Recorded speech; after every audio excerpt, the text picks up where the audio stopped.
Le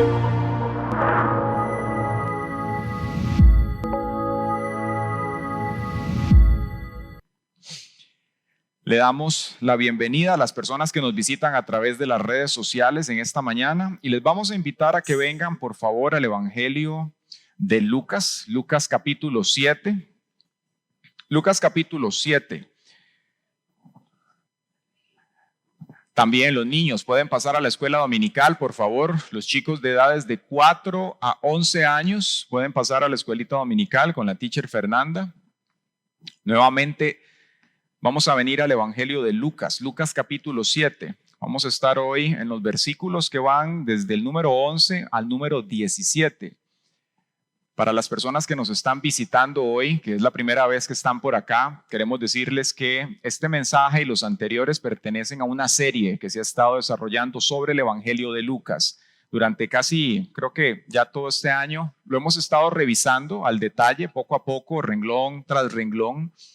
Y verdaderamente es una bendición el poder estudiar la palabra del Señor. Creo que Dios ha transformado nuestra manera de pensar muchas veces a la hora de exponernos a la misma. Entonces, si usted quisiera tener una visión de la introducción de este evangelio y todo lo que él conlleva, lo invitamos a que vea las prédicas que se han dado anteriormente en nuestro canal de YouTube para que pueda tener una referencia.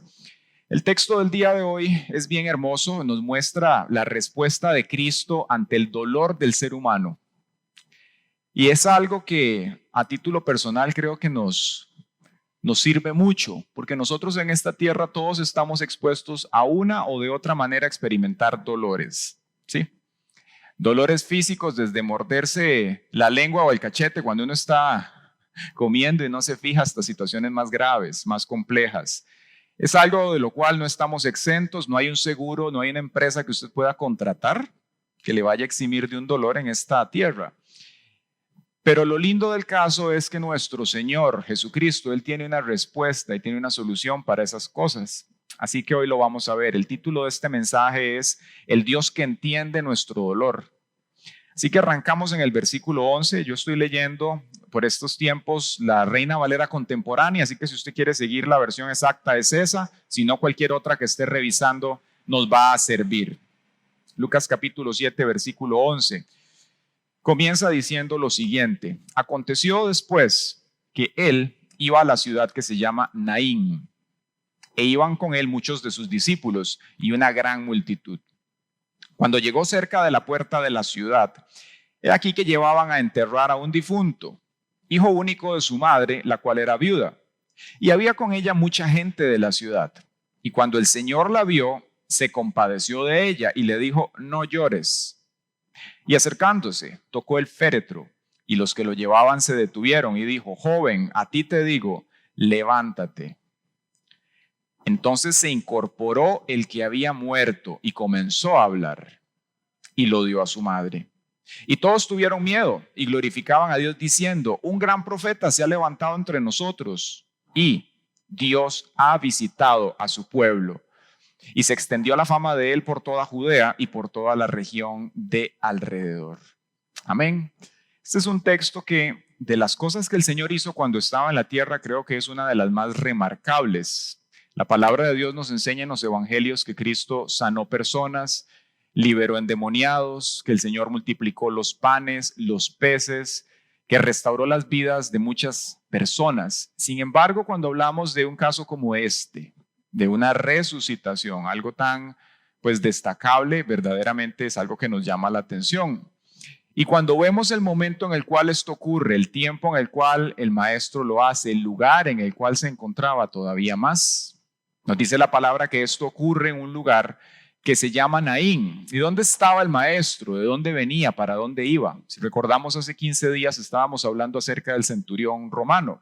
Y cuando eso aconteció, Jesús estaba en un territorio llamado Cafarnaúm, en Israel.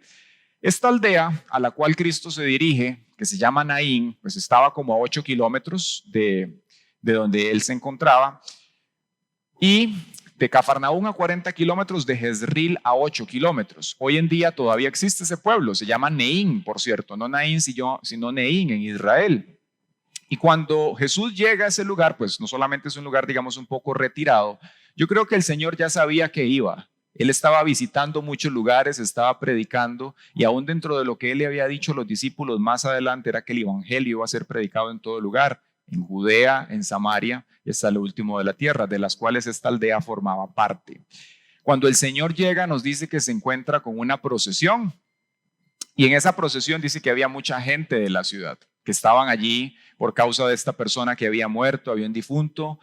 Los judíos tenían por costumbre que cuando una persona muriera, pues tenían que enterrarle prácticamente inmediatamente, no podían pasar 24 horas. Entonces podemos pensar que lo que le haya acontecido a este muchacho, que era joven, tuvo que haber sido algo trágico. No nos dice la palabra qué le aconteció, si fue un accidente, si fue un paro cardíaco, si tenía alguna complicación del fondo, no fue coronavirus. No nos dice la palabra por qué este joven murió, pero fue algo súbito. Quiere decir que la madre de este joven pues estaba experimentando el dolor, estaba interiorizando la pérdida, mientras tanto iba en una procesión y estaba sufriendo por lo que estaba pasando en un periodo muy corto. Y no solamente pues es algo trágico que una persona muera, sino las características de la muerte de él. Si una persona tiene edad, siempre es triste que alguien parta, sobre todo porque claramente hay relaciones, son personas que hemos estimado y la muerte de una persona entrada en años pues nos golpea. Pero cuando se habla de un joven, un jovencito que muere, es algo trágico, porque nadie se lo espera, por lo general es así. O fue una enfermedad degenerativa o fue algo súbito, es algo que a las personas les deja en un shock. Y este caso, aparte de eso, la palabra nos dice dos características de él, que es que era el hijo único de esta familia, pero no solamente era una familia, ella y él, sino que ella era viuda. Quiere decir que esta mujer en algún tiempo atrás ya había perdido a su esposo, ya había ido a ese cementerio, y las condiciones sociales de una mujer en aquel entonces, una viuda, pues eran muy diferentes de las que nosotros tenemos hoy en día. Estas sociedades eran muy machistas, no porque Dios fuese machista, sino por causa del pecado. Las sociedades de aquel entonces y orientales tendían a ser muy machistas, al punto que las mujeres pues eran, digamos, que un grupo no muy privilegiado, no gozaban de muchos derechos, y una mujer sola, viuda tras de eso, pues quedaba vulnerable. Un niño o un joven o un hijo para una mujer en aquel entonces representaba en cierto sentido una esperanza. Porque si su esposo ya había partido, digamos que podía ser una columna de sostenimiento, era una persona que podía ayudarle, aparte de ser una compañía. Entonces esta mujer estaba en un momento en el cual estaba procesando muchas cosas. La muerte de su hijo, la pérdida de una esperanza, no sabemos hace cuánto había perdido también a su esposo y se encontraba sola. Y lo lindo de esto es, como decíamos antes, que nosotros tenemos un Dios que entiende nuestro dolor mucho mejor de lo que cualquier persona lo puede hacer. No hay amigo más cercano, ni siquiera un familiar que pueda conocer exactamente las cosas y los quebrantos que nosotros vivimos de la manera que el Señor lo puede hacer. ¿Y qué podemos aprender de esto? Muchas cosas, pero quisiera por un lado ver, digamos que 10,000 pies de altura, sí, lo que estaba pasando con esta mujer, pero también la aproximación de Cristo, lo que nos enseña. Por un lado, la realidad del sufrimiento humano. Todos los que estamos aquí, de una u otra manera, hemos sufrido y vamos a pasar situaciones. La palabra de Dios nos dice que en este mundo tendremos aflicción. Podemos orar, podemos prepararnos, pero lo cierto del caso es que la palabra de Dios nos muestra que en esta tierra tendremos aflicciones. La Biblia es muy real en este sentido. A diferencia de cualquiera serie que usted vaya a ver en Netflix, en la cual usted ve a todas las personas siempre lindas y perfumadas y con vidas perfectas y que nunca pasa nada en sus vidas, la Biblia nos enseña los sufrimientos del ser humano y no tiene ningún reparo en mostrarnos las tragedias de las personas, cómo sufren, cómo pasan situaciones desgastantes, cómo una enfermedad puede golpear a una persona, cómo un pecado puede dañar a alguien, cómo una situación en un país puede golpear a una persona. Son las realidades que nosotros vivimos hoy. Y lo lindo de todo esto, como vamos a ver en este mensaje, es que al margen del sufrimiento y la situación que usted pueda pasar, hay una persona que piensa en usted mañana, tarde y noche y que desde hace siglos ha diseñado, sí, un plan de vida para nosotros y que tenemos que aprender cómo aproximarnos a Él, aquel que dice la palabra que es el que tiene la fortaleza de los siglos, el Todopoderoso, para que podamos recibir de Él lo que necesitamos. Hay un sufrimiento en esta tierra, pero también hay algo que tenemos muy certero aquí, y es que vamos a morir. Sabemos que moriremos. La realidad es una muerte con la cual nosotros nos vamos a topar un día. Tenemos una cita con ella. La muerte no escatima a nadie. La palabra nos dice en Hebreos 9:27, y así como está establecido que los hombres mueran una sola vez y después venga el juicio. Quiere decir que aquella historia que tal vez usted escuchó en algún momento, que la persona tal vez iba a morir y que después iba a pasar un estado temporal y que aquí la gente iba a hacer transacciones para sacarle y todo eso no es así. Hay una realidad que es la muerte y nosotros cuando venimos al Señor, pues somos preparados para ella. Hay personas que le tienen miedo a la muerte, no saben cómo la van a enfrentar. Para nosotros los hijos de Dios simplemente es un paso de una realidad a otra. Un momento en el cual nuestras lágrimas van a ser enjuagadas, nuestro rostro va a ser limpiado, pero ya no va a ser por una mano terrenal, va a ser por una mano que tiene marcas. Va a ser una mano que va a venir, que nos va a tocar y que vamos a estar con el Señor por una eternidad. Amén. Pero hay personas allá afuera que esto no lo saben. Hay personas que están sufriendo en solitario, tal vez como esta mujer. Pero la buena noticia es que el Señor le importan esas personas, le importas tú y quiere también que tú seas alguien que lleve este mensaje para todos aquellos que están allá afuera. ¿Quién dice amén? Sabemos entonces que estamos en una sociedad que sufre, una sociedad en la cual pues hay situaciones tristes, que nos acercaremos un día a la muerte, pero es una sociedad también que conoce el dolor. Ninguno de nosotros sabemos cuánto vamos a vivir en esta tierra, pero sí sabemos que de pronto vamos a llorar. Va a haber momentos en los cuales vamos a tener lágrimas. ¿Alguno aquí ha llorado en algún momento por una situación? Levante la mano. ¿Cierto? Todos, de alguna o de otra manera, en esta tierra hemos llorado. Las lágrimas forman parte de nuestra existencia. De pronto a veces crecimos en un hogar en el que nos decían, no llore, esfuércese, sea hombre, ¿cierto?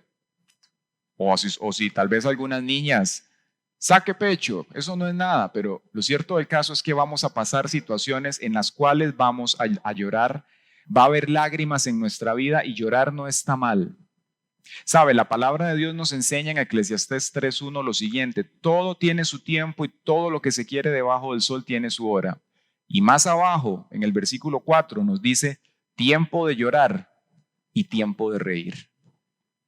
Quiere decir que la humanidad contiene espacios en los cuales nosotros vamos a llorar. No importa el hogar en el cual usted haya crecido, la cuna en la cual lo hayan formado, no importa la educación que hayas recibido, hay momentos en los cuales las lágrimas van a estar en nuestra vida. Amén.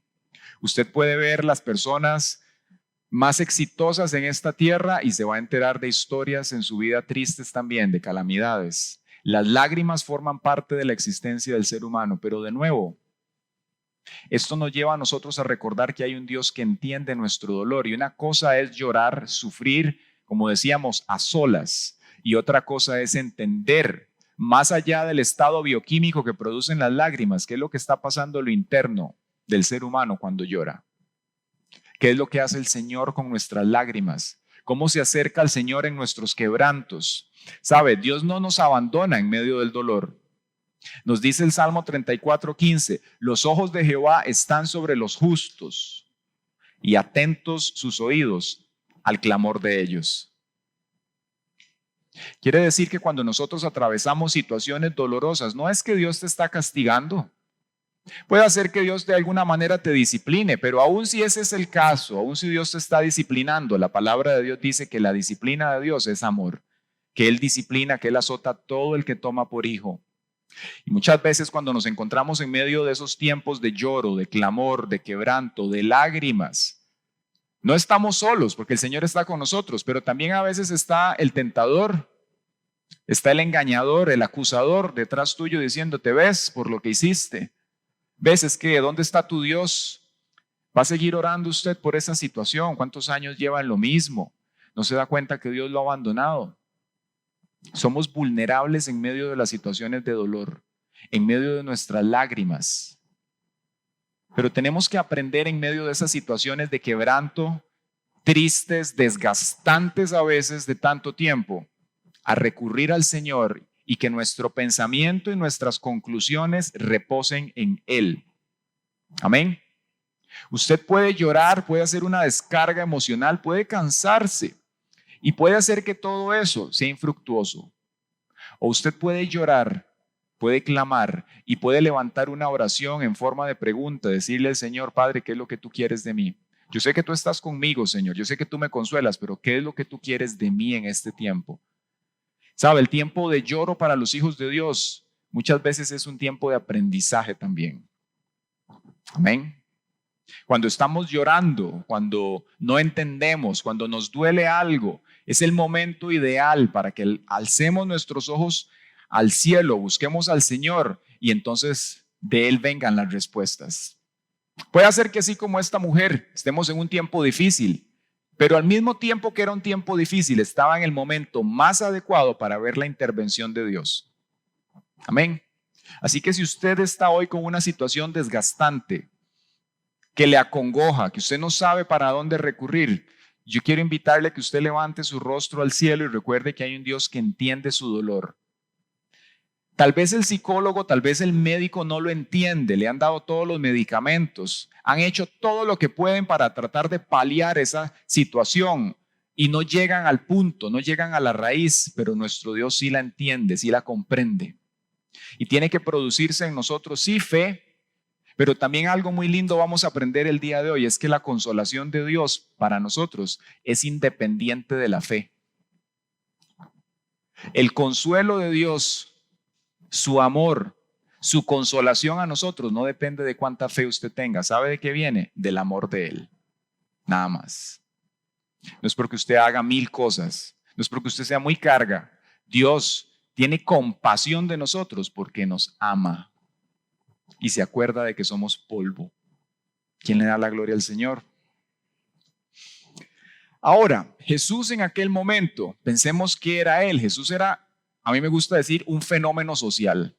O sea, pensemos que hay una persona que resucita, que sana, que liberta, que confronta a la religión del Estado en aquel momento, al status quo con sus cosas, y lo seguían multitudes. Por todo lugar donde Cristo iba, aparecía alguien que lo seguía, una persona que estaba interesada en él. Cristo era un fenómeno social. Y a mí me llama la atención cómo ante este milagro que el Señor hace hay muchas conclusiones. Las personas comienzan a decir, ¿es este el profeta que había de venir? ¿Es este el Elías? Este es un gran profeta. ¿Quién es este hombre? No lo sabían exactamente, aunque él se los decía. Yo soy el Hijo de Dios. Yo soy aquel pan que descendió del cielo. Yo soy mayor que Moisés. Y cuando Jesús decía estas cosas, muchas veces la gente quería apedrearlo. Los religiosos querían deshacerse de él. Era chocante muchas de las conclusiones y de las verdades que Cristo le transmitía. Él era un fenómeno social, pero todas las personas al verlo hacer las cosas que hacían, tenían que llegar a una conclusión con respecto a quién era o es Jesús para ellos. Y lo mismo tiene que acontecer con nosotros. Yo te hago una pregunta hoy. ¿Quién es Jesús para ti? Para mucha gente allí era un personaje de interés. Era un líder de un movimiento. Era alguien que hablaba sabiamente. Era una persona que tenía poder. Pero todos tenían o tuvieron que llegar a un punto de conclusión para decir, ok, este personaje que es evidente que Dios está con él, este hombre, ¿quién es él para mí? ¿Y cómo voy a responder a lo que él dice? Todos tenían que llegar a ese punto y de la misma manera nosotros también tenemos que decidir quién es Jesús para nosotros y qué vamos a hacer con él. ¿Y por qué hago esta acotación aquí? ¿Por qué el comentario? Porque más allá de una confesión de fe, el cristianismo, más allá de que usted confiese que Jesús es su Salvador, Él quiere ser y Él es el Señor. Amén. ¿Qué quiere decir con eso, pastor? Hay personas que ven a Jesús como el Salvador y Él es el Salvador. Él es el único, Él es el camino, la verdad y la vida. Él es la puerta de las ovejas. Él es el que nos puede llevar a conocer al Señor cuando partimos de aquí, pero adicional a eso, Él es el Señor. Y nosotros no llegamos a ser completos hasta que verdaderamente le vemos como Salvador y como Señor. Son dos cosas muy diferentes. Porque yo puedo decir, ese personaje que es Jesús es el Salvador. Pero la expectativa de Dios con nosotros y el mandamiento de Jesús es que Él sea el Señor de nuestras vidas. Y cuando decimos el Señor, no es como nos referimos a cualquier persona, el Señor que está allá afuera de aquel negocio, el Señor vecino. El Señor en el pensamiento bíblico tiene que ver con una persona que había adquirido a alguien, que le había comprado de una esclavitud y ahora era el que decidía sobre su vida. La vida de aquel que había comprado, en otras palabras, le pertenece. Lo cual, el yo decir, yo voy, yo hago, yo digo, yo quiero, todo eso ya desaparece de la vida de ese individuo porque ahora le pertenece al Señor. Usted puede decir conmigo, el Señor es mi Señor. Cuando nosotros decimos eso, quiere decir que todo lo que pasa en nuestra vida tiene que ir en función de lo que Él quiere. Lo que yo voy a estudiar, dónde voy a invertir, de qué es mi trabajo, con quién me voy a casar, cómo le voy a servir al Señor, cómo quiere el Señor que yo le sirva. Todo eso va en función de Él, porque ahora mi vida le pertenece a Él. Cuando tú ves a Dios como Salvador, entonces va a ser, como decíamos antes, una persona de interés, alguien que yo espero toparme en el aeropuerto para una eternidad y que me selle el boleto y estoy pensando que tal vez Él me lo va a sellar porque lo vi en mi vida solo como Salvador. Pero lo cierto del caso es que la palabra de Dios nos enseña que aparte de Salvador, Él tiene que ser tu Señor. Amén. Hoy en día hay mucha gente creyendo que el Señor está feliz porque ellos lo tienen por Salvador nada más y viven su vida nada más yendo y viniendo, pero se olvidan de que la expectativa de Cristo para ellos es que sea el que dirija sus vidas en absolutamente todo. Amén. Se presenta hoy una gracia libre de requerimientos, una gracia muy barata, una gracia que es simplemente diga una oración de fe y listo.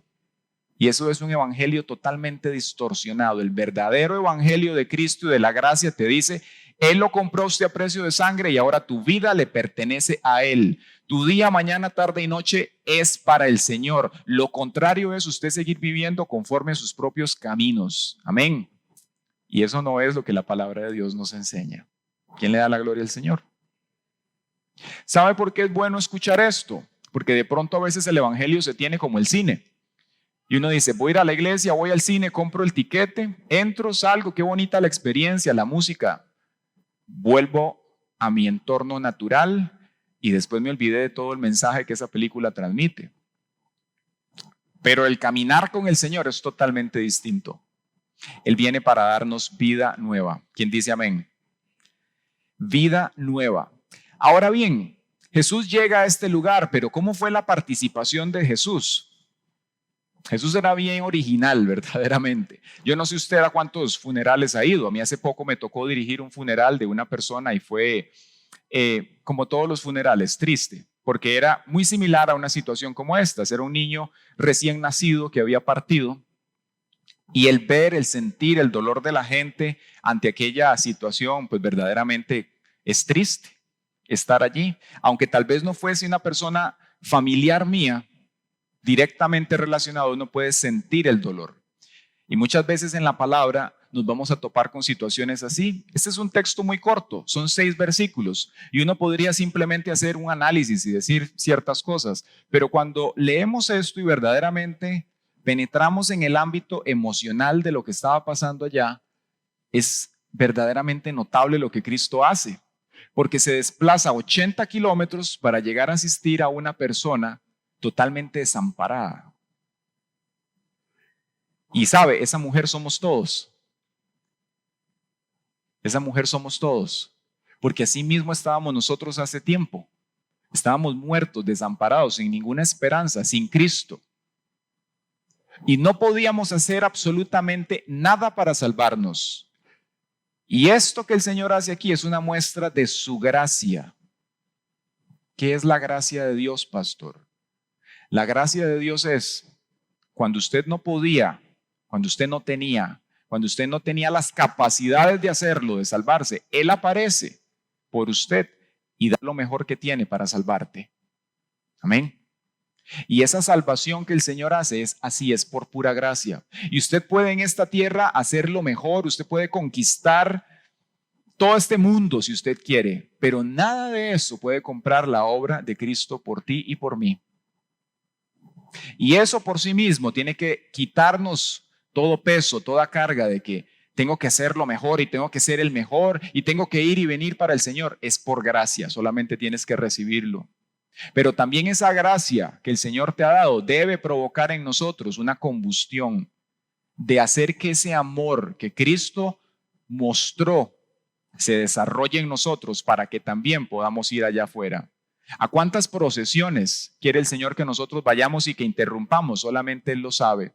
Pero yo le aseguro que hay mucha gente alrededor, muchas viudas, muchas familias como estas que fueron destruidas por la muerte espiritual, por el pecado.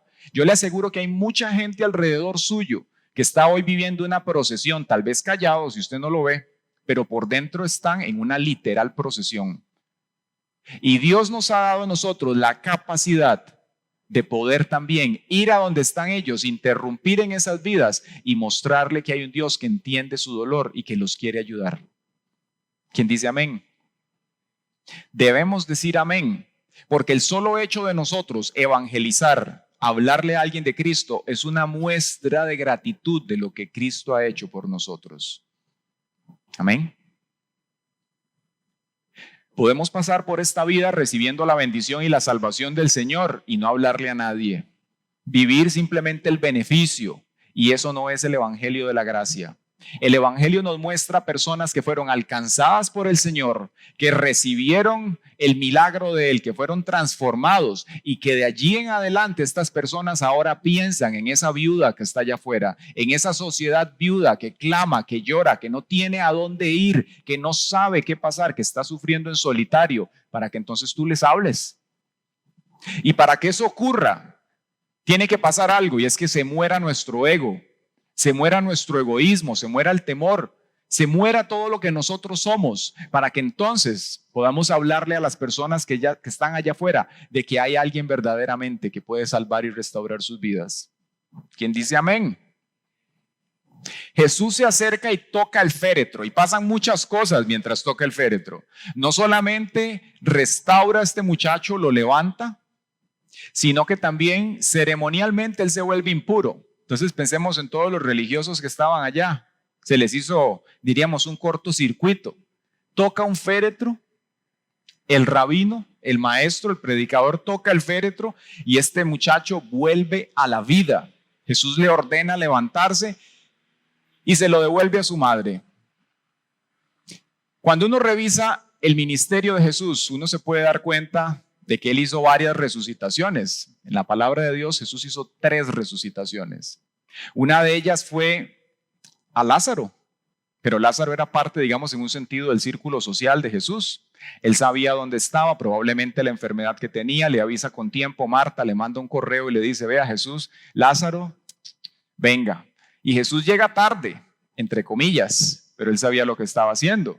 La hija de Jairo también, pero este caso nuevamente es una persona totalmente desconocida, la cual la Biblia no nos dice nada y que era desamparada realmente.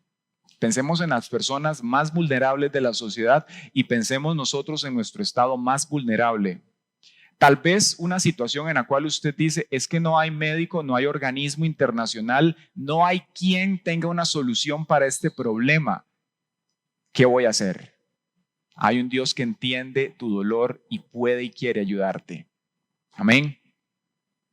Y no solamente lo entiende, puede y quiere, sino que ya ha dispuesto una gracia para que tú seas salvo. Y no importa si esa situación en esta tierra no se soluciona, un día tú vas a estar en su presencia. Amén. Y se acabará el lloro, se acabará las lágrimas, todo eso acabará. El Señor mismo estará allí con nosotros. El Señor resucita 3 personas en la palabra y una resucitación es diferente de una resurrección. Nosotros todos en esta tierra no sabemos si un día el Señor nos va a resucitar, pero todos vamos a pasar por una resurrección. ¿Sí? ¿Cuál es la diferencia entre una resucitación y una resurrección? Una resucitación es cuando hay una persona que ha muerto, su vida física pues obviamente ha terminado y es restaurado en ese momento. Es decir, la persona murió, alguien oró y fue levantado. Eso pasa hoy, eso pasa. La palabra de Dios nos habla de que es parte de la obra de la iglesia. Hace algún tiempo invitamos aquí a la iglesia a un pastor amigo del ministerio que es mexicano. Y este hombre, don José, nos cuenta cómo a lo largo de su ministerio el Señor lo ha llevado a orar como por 20 muertos y que el Señor los ha resucitado. Y él ha contado muchos de sus testimonios, pero a mí el caso que más me impactó fue al que él más le impactó. Y yo le pregunté a él exactamente, un día que estábamos en una reunión y le dije, vea, don José, yo quiero saber para mí eso es demasiado impactante, yo no sé para usted. Para mí es muy impactante. Yo quiero que usted me cuente cuál de las resucitaciones que usted ha visto en su ministerio, 30 años de ministerio, es la que a usted más le ha impactado. Y él me comentó que fue justamente la primera, porque era una persona cercana, era uno de los miembros de la iglesia en la cual él pastoreaba en México en aquel entonces, ellos son de Cancún, y era una mujer ya, digamos, un poco mayor, de más de 60 años, por aquello, para no herir susceptibilidades, ¿verdad? Era una mujer mayor y esta mujer muere, pero cuando ella muere, él estaba lejos del pueblo donde ellos viven. Y dice que lo llaman y le cuentan que la persona murió, que él tiene que ir para que conduzca el funeral y él se desplaza. Era un camino de varias horas, nos comenta. Y dice que cuando él iba de camino hacia este lugar, iba con música y entonces Dios le habla y le habla directamente y le dice, cuando llegues a ese lugar vas a poner las manos sobre esta mujer, vas a orar por ella y la vas a levantar. Dice que él se asustó tanto de lo que escuchó que entonces él tomó la perilla del radio y le hizo así y le subió todo el volumen, ¿verdad? Para escuchar la música porque se asustó. Y dice que por encima del volumen del radio, por encima de la música, él escuchó la misma voz que le dijo, cuando llegues a ese lugar vas a poner las manos sobre esta mujer, vas a orar por ella y la vas a levantar. No había ruido que callara esa voz. Dice que él llega muy nervioso al lugar, está la mujer, está en un cuarto, saca a la gente y dice que entonces él se acerca, la toma en sus manos, trata de alzarla para orar, muy incrédulo, muy temeroso, y por el miedo que tiene se le cae la mujer al suelo. ¿Verdad? Seguro se golpeó, me imagino, pero él nuevamente toma aire, toma valor, le impone las manos, ora, y cuando él termina de orar, abre los ojos, la mujer tenía los ojos abiertos y lo estaba viendo, ¿verdad? Casi tienen que orar por él, dice después también, ¿verdad? Para que no quedara ahí mismo. A mí eso me impacta, el poder del Señor, una resucitación. Y ahí nos ha mandado casos documentados de médicos, pero este lo impactó. Tanto fue eso en México, salió hasta en las noticias, que inclusive después pasó persecuciones de todo tipo. Fue increíble este caso. Ahora bien, decíamos que eso es una resucitación. Puede hacer que el Señor lo lleve a uno en un momento a orar por una persona que ha recién partido y usted sepa que eso es bíblico. Dios lo hace. Aun cuando Él resucitó, muchas tumbas se abrieron y personas salieron de ese lugar. Pero hay una diferencia con la resurrección. La resurrección es cuando una persona se levanta para nunca más ver muerte. Todos los que han sido resucitados en esta tierra han muerto. Hace poco, por cierto, esa primer mujer que este hombre resucitó ya murió, vivió un montón de años más. Un resucitado vuelve a morir, vuelve a la tierra, al polvo del cual vino, pero en una resurrección usted es levantado para nunca más ver muerte. ¿Y cuándo va a pasar eso? ¿Sabe? La palabra de Dios nos enseña que va a haber 2 resurrecciones. Todos nosotros en esta tierra vamos a morir. A no ser que el Señor venga hoy y nos levante, nos lleve con Él y no veremos esa primera muerte, pero todos vamos a morir. Hay 2 nacimientos, uno natural y uno espiritual. El espiritual cuando usted conoce al Señor, hay 2 muertes. Y de esas muertes es de las cuales nosotros hoy estamos aquí y que el Señor nos ha librado. Esas 2 resurrecciones que van a haber, cuando todos estemos delante de la presencia del Señor en aquel gran juicio. Dice que Él va a levantar a todos los muertos. Y dice que unos van a ser resucitados para una muerte eterna y otros van a ser resucitados. Va a haber una resurrección para esas personas para una eternidad. ¿Cuál de las dos es la que nos corresponde? Aquellos que hemos recibido al Señor como Salvador, pues vamos a una eternidad con Cristo. Pero todas aquellas personas que no le conocen van a ser, en ese momento van a experimentar una resurrección, pero para una perdición eterna. Y por amor a todas esas personas que están allá afuera expuestos a esa realidad, es que nosotros como hijos de Dios tenemos que ser valientes. Y más que valientes, a mí me gusta ponerlo en el envoltorio de agradecidos de lo que Dios ha hecho con nosotros, de la salvación tan grande que nos ha alcanzado, para que entonces oremos y tengamos la disposición día tras día de pedirle al Señor: Padre, abre puertas, provee el espacio para que yo pueda sembrar el evangelio en alguien más. El cristianismo no conoce creyentes aislados de esto, personas que simplemente están por el beneficio. El cristianismo verdadero nos habla de gente que ha sido tocada por el Señor y que Él los convierte en pescadores de hombres. Amén. Puede ser que usted hoy dice: yo estoy muy lejos de ser un pescador de hombres o de mujeres. Comencemos por la oración, comencemos por cambiar eso, comencemos por pedirle al Señor que esa compasión que Él tuvo la ponga en nuestra vida. ¿Sabe por qué se desplazó el Señor hacia ese lugar? Porque nos dice aquí que Él tuvo compasión. ¿Qué es compasión, pastor? Compasión es una palabra compuesta. Si usted la revisa gramaticalmente, es compasión, es acompañar a alguien en medio de una pasión, acompañar a alguien en medio de una situación triste. Es más que empatía, es buscar de qué manera yo puedo aliviar el dolor de esa persona, y qué mejor forma que presentarle una salvación como esta, eterna. Él siente compasión por ella y cuando llega Jesús le dice: no llores. ¿Qué nos enseña esta respuesta de Jesús? ¿Qué podemos ver aquí? Que Él entiende muy bien y comprende nuestro quebranto. Dice la palabra: y cuando el Señor la vio, se compadeció de ella. Ahora, déjeme decirle una pregunta. Ella le mandó un WhatsApp a Jesús. Le dijo: vea Jesús, la situación está terrible, el muchacho tuvo un accidente, se murió. Nada. Estamos viendo un Dios que piensa en nosotros, aun cuando nosotros tal vez ni siquiera alzamos los ojos a Él. Esa es la salvación que Él te ofrece. ¿Sí? Cuando estábamos lejos de Él, apartados, sin conocerle, Él puso su Hijo en un madero para que por esa gracia tú hoy seas salvo. ¿Quién le da la gloria al Señor? Bendito sea Él. Pero nos muestra lo que decíamos antes, cómo esa compasión del Señor por nosotros es independiente de la fe. ¿Sabe? Lucas es bien intencional a la hora de colocar este relato acá, porque hace 15 días nos habla de esa fe que agrada a Dios y cómo por medio de la fe del centurión el Señor sana a su siervo. Y la fe es importante, sin fe es imposible agradar a Dios, pero vemos cómo no importa si hoy su fe está débil, si hoy su fe se ha desmoronado, no importa si usted hoy no entiende muchas cosas, la compasión de Dios sigue estando por usted. Es independiente de cuánta fe tengas. ¿Qué la origina? ¿Sabe qué origina la compasión de Dios? El gran amor que siente por ti y por mí. Amén. No creas que estás sufriendo solo. No crea que usted está en esta vida simplemente por ahí, que los hijos crecieron y ya ni se fijan en usted, que los años han pasado, que hemos cambiado físicamente y que ¿quién está por mí? El que está por ti es el que dio su vida en el madero, el que te ama. Ese es el Dios que está con usted. Ese es el Dios que nos ama, ese es el Dios que entiende nuestro dolor. ¿Qué tanto entiende Dios nuestro dolor? Mucho.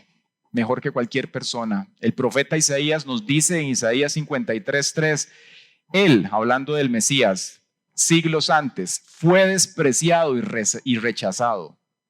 Despreciado y rechazado. Hombre de dolores, conocedor del dolor más profundo. Imagínese usted la densidad, la profundidad que lleva eso, el dolor más profundo. Pongamos toda la humanidad, sus dolores, sus quebrantos, sus tragedias en un solo paquete. ¿Qué tan profundo es eso? Él entiende el dolor más profundo. No creas que cuando estás pasando algo el Señor no te va a entender. No creas que cuando algo está aconteciendo en tu vida, en tu nación, en tu matrimonio, con tus hijos, no creas que Él no entiende. Muchas veces se levanta en nosotros esa pregunta: ¿dónde estás, Dios? Yo me imagino a esta mujer caminando. Si yo hubiera sido ella, probablemente esa hubiese sido mi pregunta: Dios, ¿dónde estás? Hace un tiempo tuve que hacer este mismo trayecto para ir a enterrar a mi esposo y ahora estoy haciendo el mismo trayecto para enterrar al único miembro de mi familia que representaba de pronto mi sostenimiento, Dios. ¿Dónde estás, Dios? Sufriendo en menos de 24 horas, tratando de procesar todo esto. ¿Qué voy a hacer mañana? ¿Qué va a pasar? ¿Dónde está Dios? ¿Cuál Dios? ¿No ve lo que acaba de pasar? ¿No entiende él que ya soy una mujer viuda entrada en años? ¿Dónde está Dios? ¿Le ha pasado a usted en algún momento esa pregunta? ¿Ha surcado su pensamiento? Dios está viéndote. Él entiende tu dolor, entiende tu quebranto y ya dio la respuesta para eso. Amén.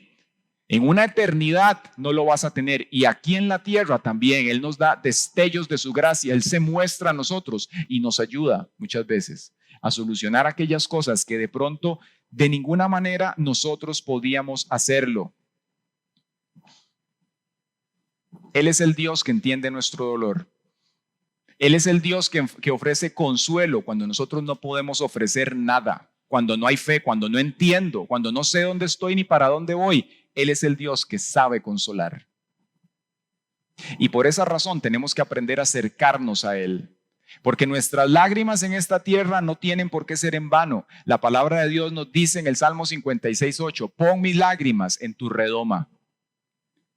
Quiere decir que cada vez que usted ha llorado, cada vez que usted ha sufrido, el Señor ha estado allí y en su bitácora Él ha registrado todas y cada una de sus lágrimas, de sus frustraciones, de sus preguntas.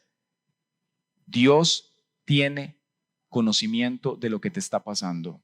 No estás sufriendo solo. Él entiende tu dolor y Él ya dio lo mejor por ti y por mí.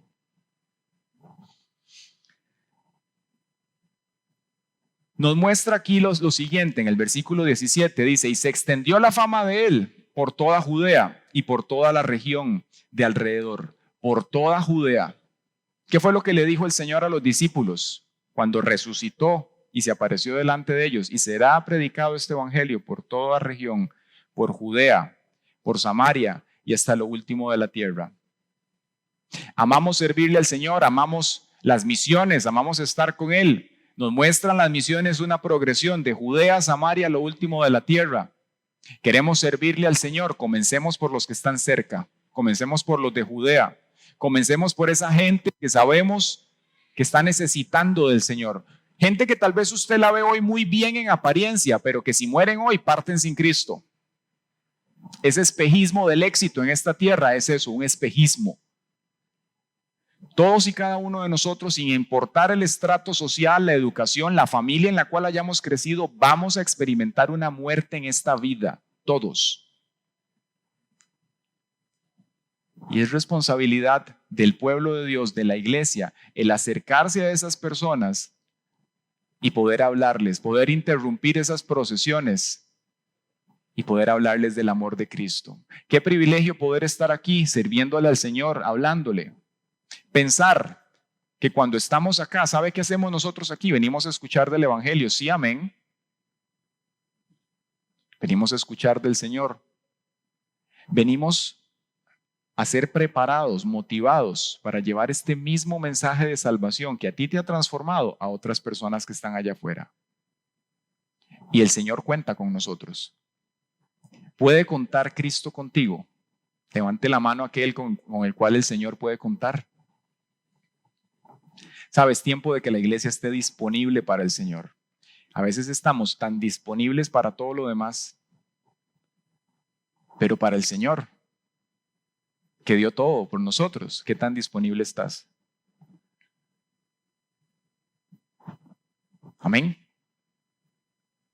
Debemos estarlo por gratitud, por justicia, porque es un mandamiento, porque es lo correcto, porque hay gente que está sufriendo y porque el Señor tiene el poder para restaurar. ¿Sabe que este milagro aquí no solamente era una resurrección, era la restauración de una familia? ¿Sí? Imagínense lo que pudo sentir esa mujer. Dice que Jesús lo toma, le dice no llores. Primero le dice no llores, lo levanta y lo toma y se lo da. Probablemente después casi tuvo que orar por ella. Fue demasiado el impacto. Pero estaba resucitando y restaurando una relación. Yo en los años que tengo de servirle al Señor para la gloria de Él, he visto al Señor hacer eso. He visto cómo Él resucita familias, restaura personas, vuelve a unir hogares. Cómo el Señor toma gente que estaba muerta en delitos y pecados. Cómo ha venido gente que ha dicho, hoy venía pensando si me quitaba la vida. Pero escuché de un Cristo que tiene poder, que restaura. Hemos visto eso. Qué privilegio poder servirle al Señor, poder llevarle a aquellos que están allá afuera, a ese Naín espiritual, una palabra de salvación. Qué privilegio poder estar nosotros allí, hablarles del poder de un Dios que puede restaurar y que así como nos dice en Efesios 5:14, lo siguiente, que nos despertemos, eso mismo tenemos que hablarle a las personas. Dice esto, Efesios 5:14, despiértate tú que duermes y levántate de los muertos y te alumbrará Cristo. Amén. Es el tiempo, es el momento en el cual nosotros como hijos de Dios, que estamos, como decía antes Luis, creciendo y que Dios nos ha bendecido y que nos estamos desarrollando, pensemos en la manera en la cual podemos llevar este mensaje de salvación a otras personas. Podemos hablarles de un Dios que restaura, de un Dios que levanta muertos, de un Dios que puede restaurar relaciones rotas, de un Dios que puede hablar vida donde hoy hay muerte, de un Dios que puede brindar salvación. Amén. Vamos a orar, pongámonos sobre nuestros pies, por favor.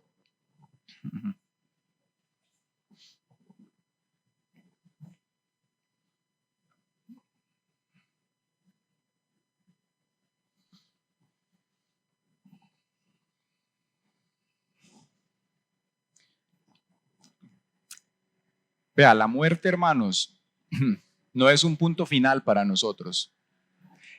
Tal vez, como no sabemos qué hay al otro lado hoy exactamente, solo por fe, vivimos en esta vida muy ocupados de esta vida. Pero la muerte no es el punto final. Hay una eternidad, hay algo más allá. Cuando usted y yo muramos, pasamos para una eternidad activa en Él. Hace unos días escuché el testimonio de un pastor puertorriqueño, él se llama René González, muy famoso. Él es pastor y canta también mucha música, un hombre de Dios, mucha trayectoria. Y él estaba contando cómo el Señor lo resucitó hace poco. Fue un caso muy famoso también porque él tuvo un accidente, se cayó de un segundo piso en su propia casa, se le cerró la puerta del baño y no pudo abrirla, no podía cerrarla. Dice que él pensó que podía bajarse por el segundo piso.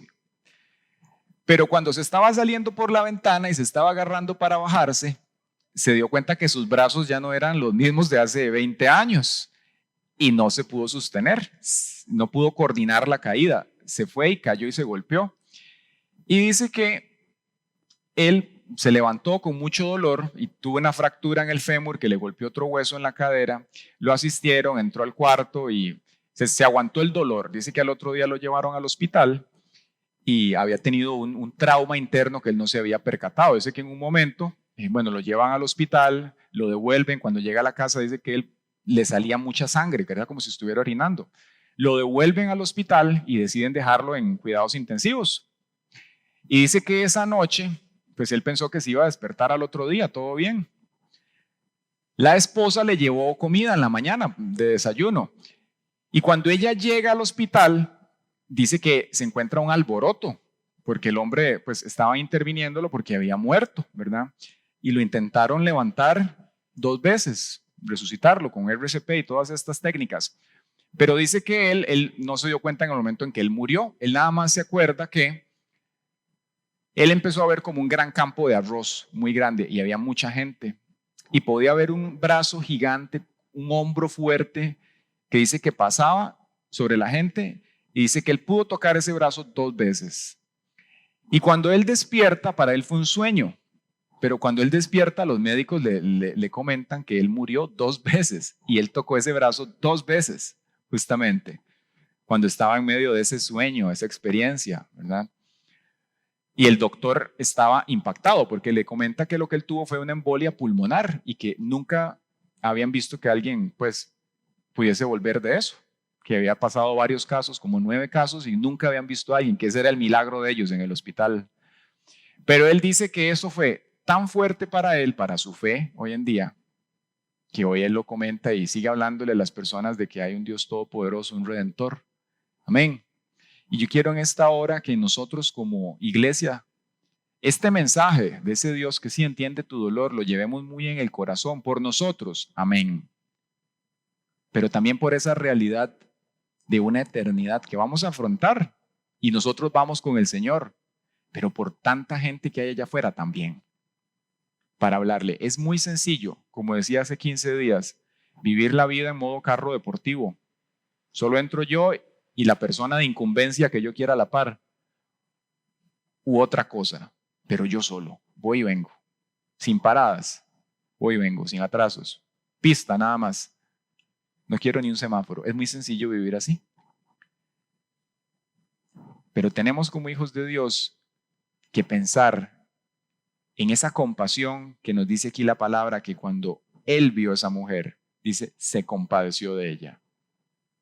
Y por eso hizo todo lo que hizo. Que el Señor nos permita, es mi oración, tener una compasión como la del Maestro. Para que cuando vemos las personas que están allá afuera y usted los ve con sus problemas, no digamos, uy, pobrecito, qué tirada. Que vea a ver qué hace, no lo dices, pero básicamente eso está ahí. Sino que pensemos, Señor, dame las palabras, pon la gracia, prepara el corazón para que yo pueda hablarle a esta persona y que tu luz pueda llegar a él o a ella, así como un día llegó a mí, cuando yo estaba en mi bajeza, en mi pobreza, en mi miseria, y me salvaste. Sin que yo lo pidiera, así como esta mujer, sin ella pedirlo, solamente por compasión se acercó. Amén. Padre Celestial, te damos gracias. Gracias por este día, Señor. Gracias, Señor, por este mensaje. Gracias, Señor, porque a pesar de que tenemos vidas imperfectas, vidas, Señor, que tú has bendecido y que te has mostrado, Señor, sabemos hoy que tú eres compasivo, Señor, que tú nos amas con amor eterno y que la muestra más grande de eso, Señor, no es algo que tú nos vayas a dar o a solucionar en esta tierra, es lo que ya tú hiciste en ese madero. Esa es la muestra más evidente y grande de tu amor. Y queremos pedirte, Señor, que esa realidad eclipse, opaque cualquier duda de tu bondad, de tu comprensión, del entendimiento que tienes de lo que nosotros somos, vivimos, experimentamos, sufrimos y caminamos en esta tierra, Dios. Padre, gracias, porque a pesar de eso, a pesar de que está todo ese dolor y ese quebranto, Señor, en nuestras vidas, podemos saber que tú comprendes el dolor, que tú eres el experimentado en quebrantos y que nos amas y que tú, Señor, tomas nuestras lágrimas en tu redoma, que tú nos consuelas y que no importa que hoy no sepamos cómo se va a solucionar algo, tú sí lo sabes, Dios, y que no tiene, Señor, peso el que una situación en esta vida tal vez nos acompañe mientras estemos aquí, porque hay una eternidad que nos espera y que así como este hombre, Señor, ese pastor pudo ver ese brazo fuerte y poderoso a favor de su pueblo, así tú estás, Señor. Como dice tu palabra, que tu brazo no ha sido acortado, Señor. Tu brazo de poder está a favor de tu pueblo. Tu brazo de poder, Señor. Y hoy queremos creer también, porque tú nos has invitado a eso, a que tú puedes intervenir en nuestras situaciones. Queremos pedirte, Señor, que sí por fe, pero también por la compasión que tú tienes, tú intervengas en las situaciones, Señor, de este pueblo, de esta iglesia, de nuestras familias, que tal vez, Señor, les agobian, les cansan, Dios mío. Aquel que se sienta cansado, desgastado, dice tu palabra, venid a mí los que estén cansados, que yo los haré descansar. Gracias, Señor, porque esa fuerza, ese segundo, tercero, quinto y hasta más aires que tú nos das, nadie lo puede otorgar aquí en la tierra, Señor. Gracias, Señor, por tu asistencia. Hoy queremos pedirte, Señor, que tú infundas aliento a tu pueblo, que tú infundas fuerza, consuelo, Señor, a todo aquel que esté cansado, a todo aquel que tal vez hoy de una manera indirecta sufre por su familia, sufre, Señor, por sus seres queridos, sufre por su nación, sufre, Señor, por cosas que tal vez nadie sabe, Dios, nadie entiende, pero tú sí. Gracias, Señor. Gracias, Padre, porque hoy sabemos que no importa lo complejo, lo incomprensible de nuestro dolor y quebranto, hay alguien al frente de nosotros hoy que sí lo entiende y que tiene la medicina, y ese eres tú, Jesús. Gracias, Señor. Hoy alabamos y bendecimos tu nombre y queremos pedirte, Señor, que a partir de esta comprensión y de la gratitud, Señor, que tú provocas en tu iglesia, nosotros aquí, Señor, nos volvamos en pescadores de hombres. Que si estamos aquí, Señor, es para alabarte, agradarte, glorificarte por lo que has hecho, sí, amén, pero también para ser pescadores de hombres, para ir allá afuera, Señor, y hablarle a otros de lo que tú hiciste por nuestras vidas. En el nombre de Jesús. Gracias, Señor.